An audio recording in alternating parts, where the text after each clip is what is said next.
Solo ride na naman nga ako neto. Buti na nga lang at nag-cross ang landas namin ni Bonso dito sa Santo Lucia. Kaya sa wakas may makakasama ako umahon. Dito nga at nakapag-video pa ako kasama si Bonso. At masaya pa ako rito. Andito nga kami sa traffic light. Naghihintay lang na mag-go signal. Maya-maya nga nag-green light na. Kaya naman sumibat na kami. Kaso mga besh, sa sobrang lakas ni Bonzo, hindi man lang ako binigyan ng pagkakataon na ma-videohan siya habang umaahon. Paano? Ang shoota, iniwang kagad ako sa ahon.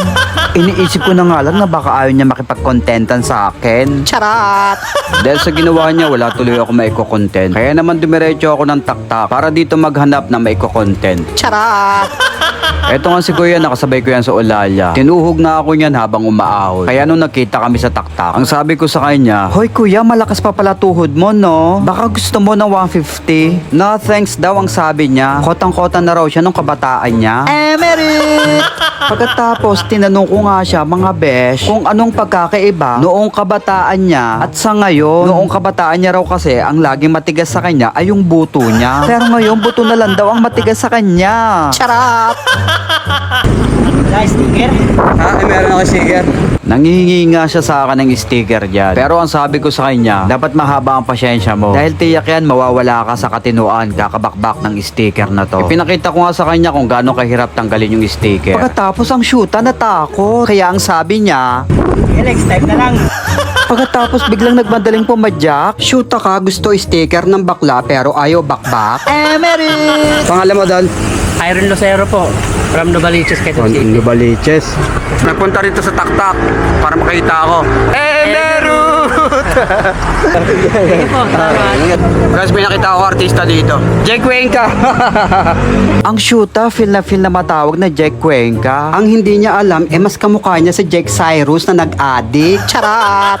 Pagkatapos, pagdaan ko nga sa tambayan ni Alona, may isang runner na tumawag sa akin. Magpapapicture daw. Siyempre mga besh, agad-agad ako huminto. Paano naka-pek-pek shorts? Napasabi tuloy ako ng kalalaking tao naka-pek-pek shorts. Ano ka ba ding? Charat! Pero in fairness mga besh, parang ang tigas-tigas ng hita niya. Paano may muscle, no? Kaya naman si Akla napahimas na wala sa oras. Emerit! Pagkatapos si Akla naloka. Paano ang sabi niya hindi raw kami talo? Paano yung inaakala kong tito? Isa palang ante. Charat! Pagkatapos sa di kalayuan, may nakakilala sa akin na siklista na para bang gustong makipaglaro ng bato-bato-pick. Kaya naman naglaro muna kami. Bato-bato, pick, charat!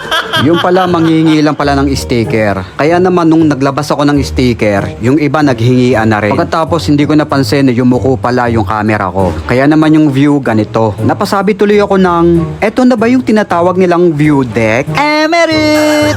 Kung kanina naglaro kami ng bato-bato pick, ngayon parang gusto ko naman maglaro ng buto-buto pick. Charat! Pero nung si tatay na humingi ng sticker sa akin, inangat ko agad yung camera. Mataas kasi ang respeto ko sa nakakatanda. Emerit! Salamat kuya. At salamat din sa mga sumusuport. So paano, tatapusin ko na to. Masyadong mahaba na kasi ang kulitan natin. Bye-bye! Emerit!